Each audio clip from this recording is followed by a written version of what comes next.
Bonjour à tous, bienvenue dans cette nouvelle vidéo qui est un petit peu spéciale puisque je la dédie au week-end à 1000, le célèbre week-end à 1000. Pour ceux qui ne le connaîtraient pas, c'est très simple, c'est un challenge qui consiste à lire 1000 pages pendant un week-end, donc du vendredi 19h au dimanche minuit. C'est un challenge qui est organisé par la charmante Lily Booking. Je vous mettrai le lien de son article dédié au challenge dans la partie plus d'informations. C'est la 6e édition, j'ai jamais participé auparavant, mais je dois dire que lors de la dernière édition, j'étais très frustrée de ne pas participer. Alors je m'explique, en fait, jusqu'à présent, je voulais pas participer parce que je me disais ce challenge, clairement, il n'est pas fait pour moi. Pourquoi? Et non parce que je suis quelqu'un qui lit plutôt lentement, qui va redire des passages qu'il a aimés. Enfin voilà, je me suis dit 1000 pages, c'est juste infaisable pour moi, donc pas envie. Et puis lors de la dernière édition, je me suis inscrite au groupe Facebook qui est dédié au challenge Week-end à 1000. Pareil, je vous mettrai le lien en barre d'infos. Puis j'ai suivi un petit peu les conversations et tout, puis je me suis rendu compte que finalement le plus important, c'était pas d'atteindre les 1000 pages, mais de pouvoir participer à ce moment particulier, échanger avec les autres lecteurs. Je dis lecteurs parce que c'est un challenge qui est ouvert à tous, pas seulement aux blogueurs et aux youtubeurs, mais aux lecteurs en général. Et voilà, d'échanger voilà sur le week-end, sur ses lectures.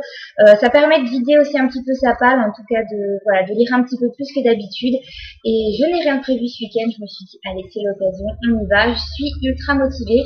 Je suis très contente aussi parce que Nina, ma binôme de choc, participe également au challenge. Donc je vous mettrai le bilan de son week-end à 1000 en lien en barre d'infos également, donc vidéo et article.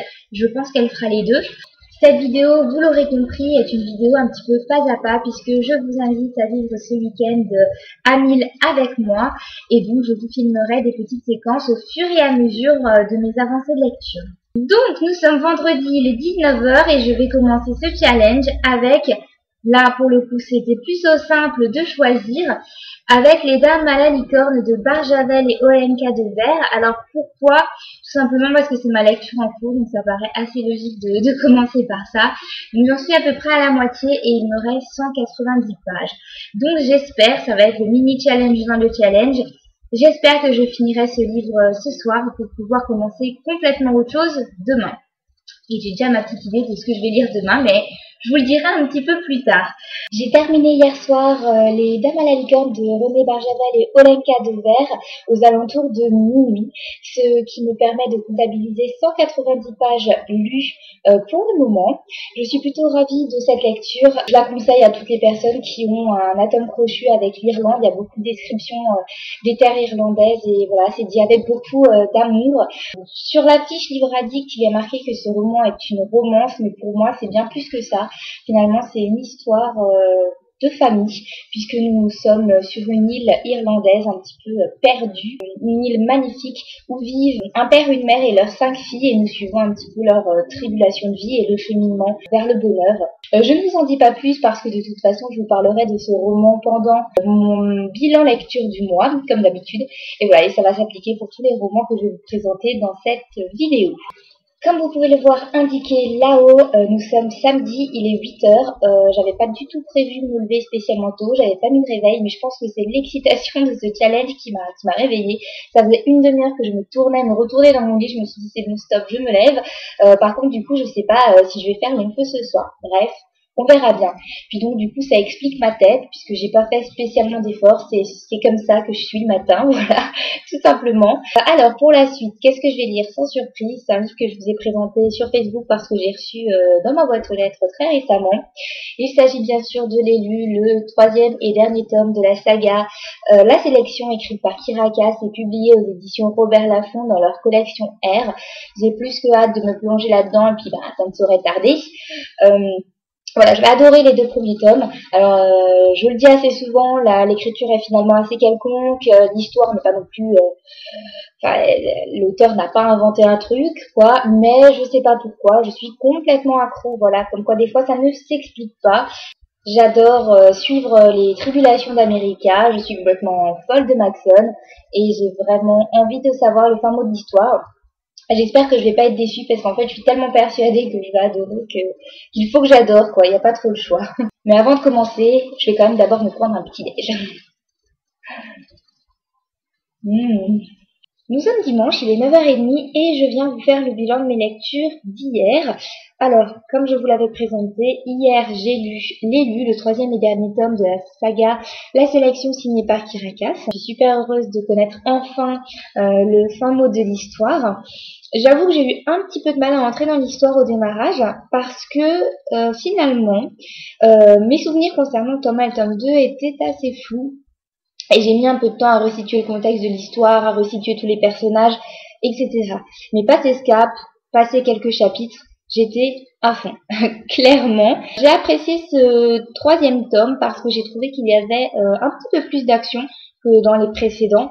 Ce tome répond pour moi à nos questions et j'ai beaucoup aimé retrouver America que j'ai trouvé plus déterminée que jamais. Je ne sais pas encore si ce livre est un coup de cœur, mais en tout cas, avis globalement positif. Je trouve qu'il vaut les 2 premiers tomes et c'est plutôt une bonne surprise. Je suis assez contente par le dénouement. Je ne m'y attendais pas et j'ai trouvé que c'était plutôt bien joué. Donc voilà, plutôt une lecture agréable, une lecture qui m'a pris quand même quasiment toute la journée. Bon, c'était samedi, c'est vrai que j'aurais aimé pouvoir lire un petit peu plus vite, mais il y a toujours des aléas, des contretemps, des petites choses à faire. J'ai fini ce livre à 18h30 à peu près, et donc ça m'a ramené à un total de 527 pages lues. Ensuite, j'ai fait une petite pause et je me suis choisie comme lecture suivante Les 4 d'Agatha Christie aux éditions Le Livre de Poche. Là, c'est une édition qui date de 2008, mais c'est un roman qui a été écrit en 1927, voilà, comme ça vous saurez tout. En fait, je me le suis choisi pour ma lecture du soir, donc je suis allée me glisser dans mon lit et j'ai eu envie de le commencer. Et en fait, comme je vous l'avais prédit, je suis tombée comme une mouche. Mes paupières tombaient, enfin c'était horrible. Et finalement, je n'ai lu qu'une vingtaine de pages, ce qui nous ramène donc à un total de 547 pages lues. Donc du coup, je vais le continuer et j'espère le finir aujourd'hui pour pouvoir vous en parler un petit peu plus tard. Nous sommes lundi, il est 17h30 et je viens tout juste de rentrer du travail. Alors je me suis dit, avant toute chose, finis ta vidéo Challenge Week-end à 1000. Parce que hier soir, j'ai fini mes lectures à 23h et vous vous doutez bien que je n'avais pas spécialement envie de tourner. Mais c'est pas grave, du coup, je vais vous parler de mes lectures d'hier maintenant. Je dois dire que j'ai pas été hyper efficace dimanche puisque j'ai commencé à lire l'après-midi. Je pense que je commençais à m'essouffler un petit peu, j'avoue. Et j'avais pas envie de me sentir saturée ou de finir le week-end après en n'ayant plus envie de lire pendant 3 semaines. Donc j'y suis allée beaucoup plus cool que vendredi et samedi. Et j'ai tout de même fini les 4 d'Agatha Christie que je m'étais choisi. Bon, faut dire qu'il n'était pas très gros, il fait 187 pages, ce qui m'a ramené à un total de 714 pages lues. Et j'ai passé plutôt un bon moment, comme c'est à chaque fois le cas avec Agatha Christie, sans surprise, ceux qui me connaissent bien savent que c'est mon auteur chouchou. Ce que j'ai particulièrement apprécié avec ce roman, c'est qu'il y a une dimension internationale que je n'avais pas encore trouvée dans les précédents romans que j'ai lus d'elle. Et j'ai trouvé ça très appréciable. J'ai fini cette lecture à peu près à 17h30 et j'ai fait une pause sans réellement savoir si j'allais me plonger dans un nouveau roman. Et puis finalement, j'ai trouvé une lecture qui était parfaite pour finir ce week-end à 1000. Il s'agit de Divergence, le tome 2 de Véronique Arros aux éditions Nathan. J'avais beaucoup aimé le tome 1, je l'ai lu début du mois de mai, donc les souvenirs étaient encore là. Et j'avais très envie de connaître la suite des aventures de Tris et de 4. Finalement, ça a coulé de source et j'ai senti la fatigue quand même assez vite, mais j'ai été tellement happée dans l'histoire que j'ai quand même lu 114 pages. Donc jusqu'à peu près 23h hier soir, mine de rien. Ce qui me ramène du coup à un total, je ne veux pas vous dire de bêtises, alors je vérifie dans mon petit calepin spécial week-end d'amis, hein, j'ai fait les choses bien, voyez-vous. Ce qui me ramène à un total de 828 pages lues. 828 pages lues, donc je n'ai pas atteint le but ultime des 1000 pages en un week-end. Malgré tout, beaucoup de positifs. En fait, je ne me savais même pas capable d'en lire autant. J'avais tellement peur de faire un score ridicule du type j'arrive même pas à lire 500 pages.